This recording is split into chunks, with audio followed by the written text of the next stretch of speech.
রাম রাম বন্ধুরা, আপনারা কেমন আছেন অবশ্যই কমেন্টে জানাতে পারেন। তো আমরা কি দেখব যে 26-এর যে ভোটটা হবে আমাদের রাজ্যে, সেটা কার্যত রাষ্ট্রপতি শাসনের মাধ্যমেই সেই ভোটটা অনুষ্ঠিত হবে। হ্যাঁ, কেন বলছি এই কথা? আপনাদের মনে এখন অনেক প্রশ্ন আছে। দেখুন, সমস্ত কিছু তথ্য আমি আপনাদের জানাবো এবং সেই দিকেই সমস্ত কিছু যাচ্ছে। এবং যাচ্ছে কি কারণে?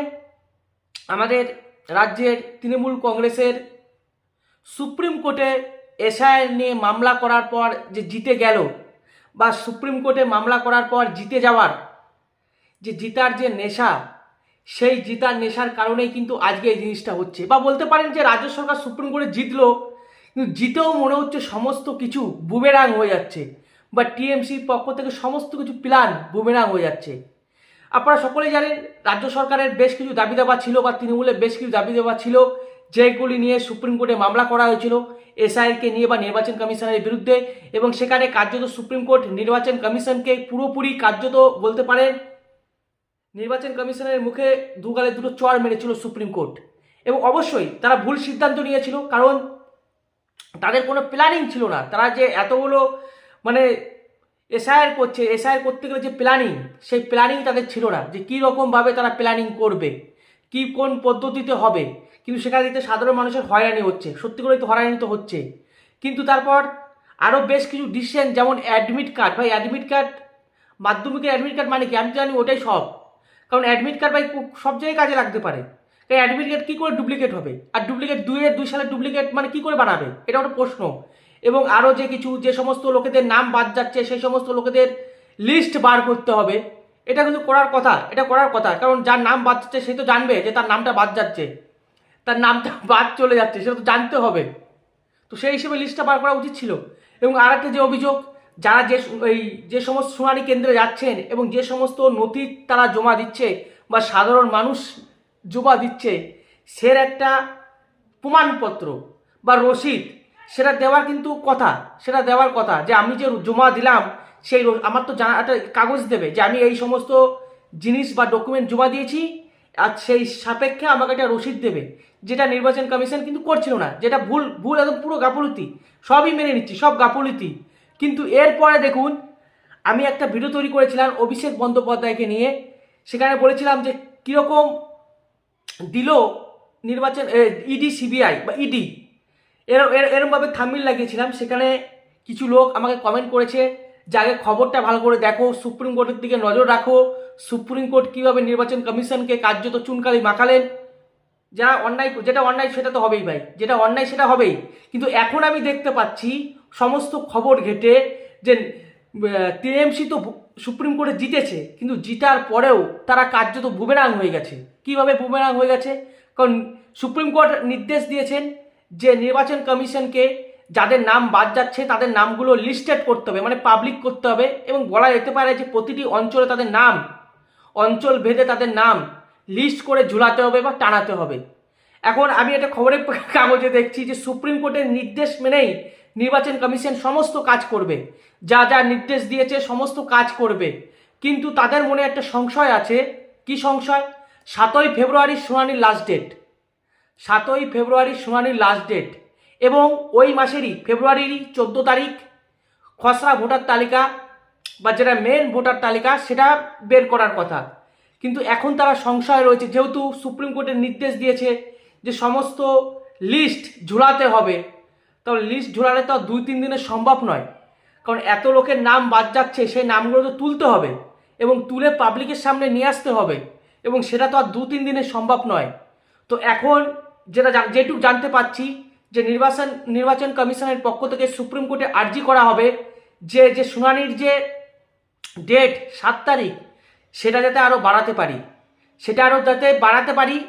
এবং এখনও পর্যন্ত কোনো সিদ্ধান্ত হয়নি যে কত তারিখ পর্যন্ত বাড়বে কি সব। এটা কিন্তু যেটুকু জানা যাচ্ছে যে এখনও কিন্তু বাড়তে পারে। এই যে 7 তারিখ যে শুনানির লাস্ট ডেট, এটা বেড়ে এবার কোথায় গিয়ে দাঁড়াবে সেটা আমিও জানি না।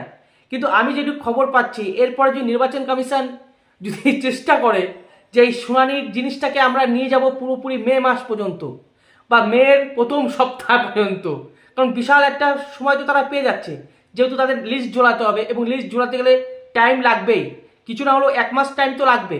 তো সেই জিনিসটাকে, এবং তারপরে আবার শুনানি হবে, তো সেই জিনিসটাকে যদি মেয়ের প্রথম সপ্তাহ পর্যন্ত নিয়ে যেতে পারে এবং নিয়ে যাবে, এবং প্রথম সপ্তাহে যদি নিয়ে যায়, তাহলে মাননীয় মুখ্যমন্ত্রীর মেয়াদ শেষ হচ্ছে 2026-এর মেয়ের প্রথম সপ্তাহ।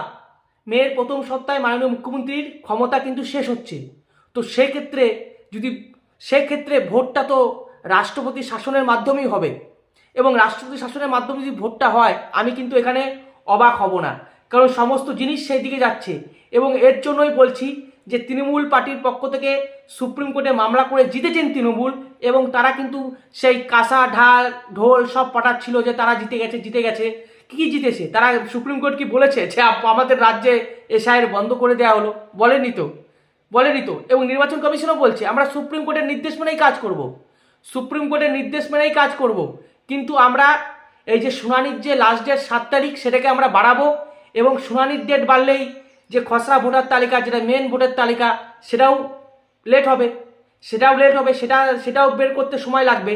তো এখন যেটুকু চিন্তা ভাবনা হচ্ছে, এবং তৃণমূলের পক্ষ থেকেও এখন ভয় লাগছে, যদি মে মাস পর্যন্ত যদি নিয়ে যায় এই জিনিসটাকে, তাহলে সমস্ত কিছু বুমেরাং হয়ে যাবে।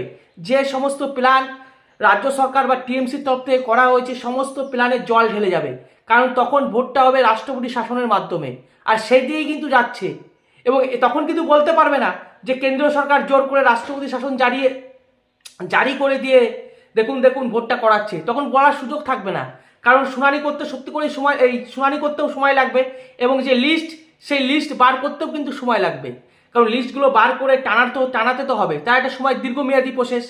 তো সে জন্যই কিন্তু আমি বলছি, যদি নির্বাচন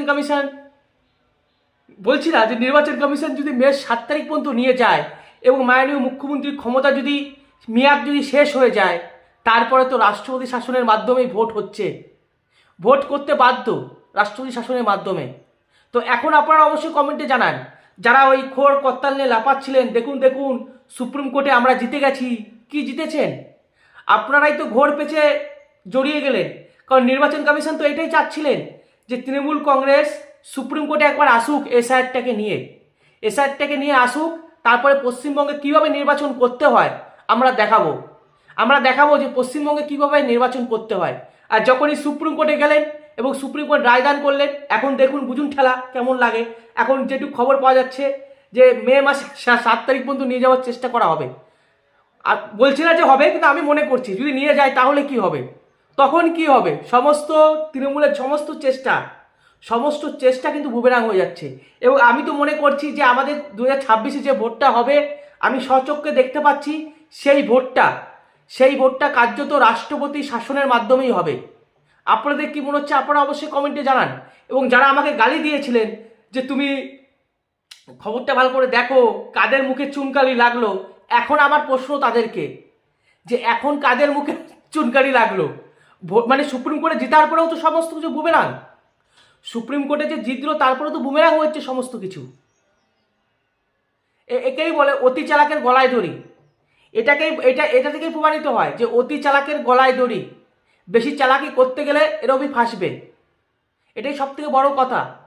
আপনারা অবশ্যই কমেন্টে জানান। এর জন্য কিন্তু আমি সুপ্রিম কোর্টের যে নির্দেশ দিয়েছেন এবং নির্বাচন কমিশন যে অন্যায় তো করেছেন, যে অন্যায়গুলো করেছেন সেটা নিয়ে কোনো ভিডিও তৈরি করিনি, কারণ আমি জানতাম যে এরকম একটা কিছু হতে চলেছে, তারিখ পে তারিখ চলে আসবে।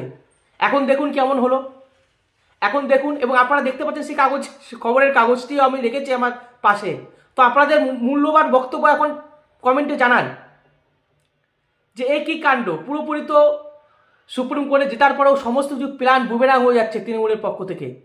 তো ভালো থাকুন, সুস্থ থাকুন, রাম রাম, ভারত মাতা কি জয়, বন্দে মাতরম, জয় শ্রীরাম।